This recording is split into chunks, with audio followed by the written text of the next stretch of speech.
this week's episode of the Johnny Vegas Show. Fuck it.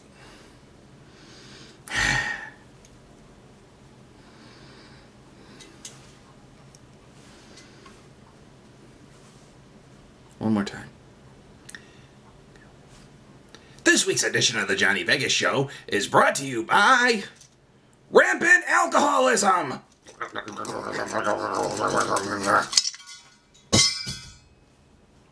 Roll the clip. Hey! Welcome to week 3 in the BPFFL. We got some big matchups this week, so without any further ado, let's get to the picks. We're going to start off with the big match this week, the Slaughterhouse versus the Terror. Memories of the first Super Bowl and one of the oldest, longest rivalries in the entire BPFFL. I'm going to keep this one short and simple for you. Slaughterhouse is going to win by 7, and I'm going to make it my lock of the week. Why, you ask? Because the Slaughterhouse dropped 69 points on the Extractors last week. That's a record, folks. 2 weeks into the season, 69 is the magic number.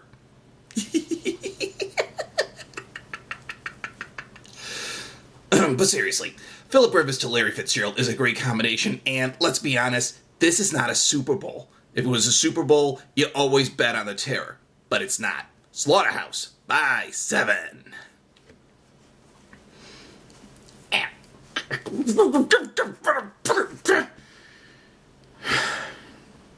Up next, we have Team Snakeitopus versus the Roughnecks.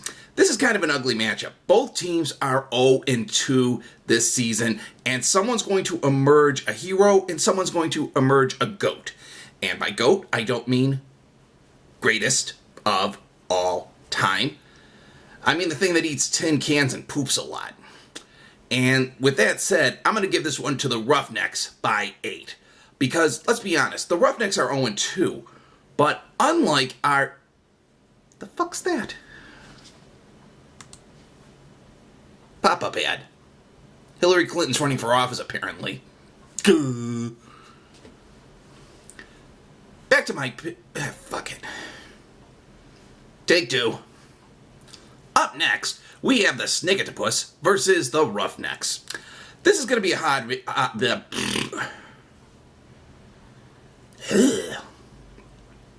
Take 3. Up next, we have the Snakeitopus versus the Roughnecks. This is going to be a hard one for everyone to watch because, let's be honest, you have two teams that are 0-2 going at it. Not the prettiest picture. Someone's going to come out of here looking fantastic, and someone's going to come out of here looking like a GOAT. And by GOAT, I don't mean greatest of all time. I mean an actual thing that goes around eating tin cans, butting you in the head, and pooping a lot. So, with that said, I'm going to give this one to the Snakeitopus by 8. Because the Roughnecks may be 0-2, but each loss was to the team that scored the second highest point total that week. And the Snakeitopus scored the least amount of points so far this season. So, yeah, Roughnecks by 8. I'm having a hard time with this today. Hey, Jimmy, you got something to drink? How about a beer? Okay, how about vodka? Stop throwing apples at me!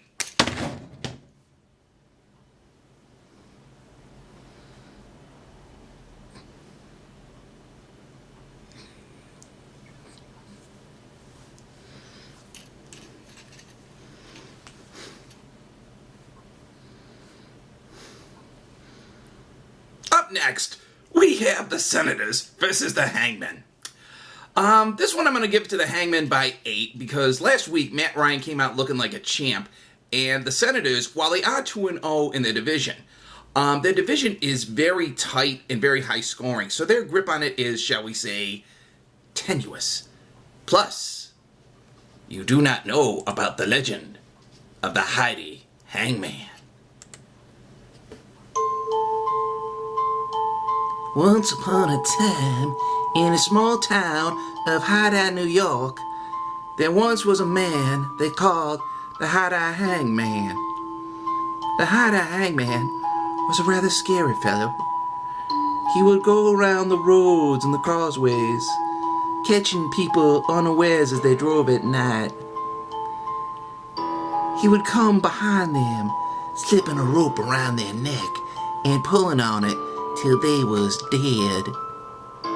This is the time of the season where everybody must avoid the Hatter Hangman by AIDS.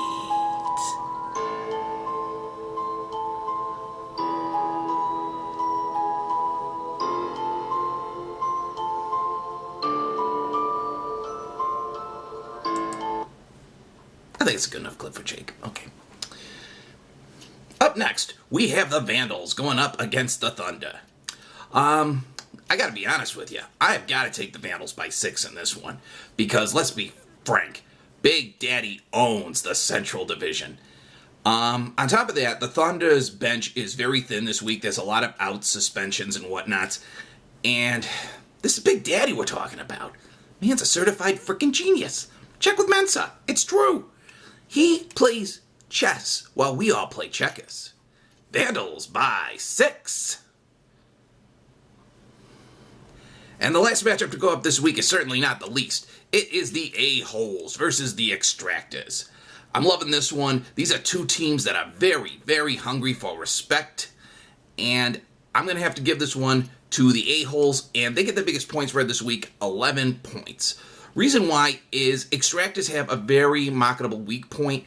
And that is that their tight end position is the thinnest in all of the league. And also the A-Holes, if you look at the ESPN application, they have the highest projected score this week, so it's a no-brainer. A-Holes by 11. Well, that's it for me. This has been a wonderful episode where I've had a bunch of crap thrown at my head. Okay, hang on a second, Jake. We're going to do a different ending. Hang on.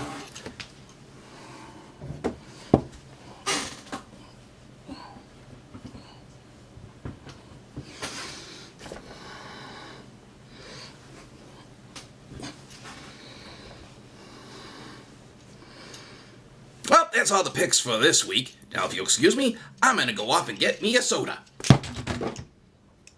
I'm going to get me a beer. Stop throwing fruit at me!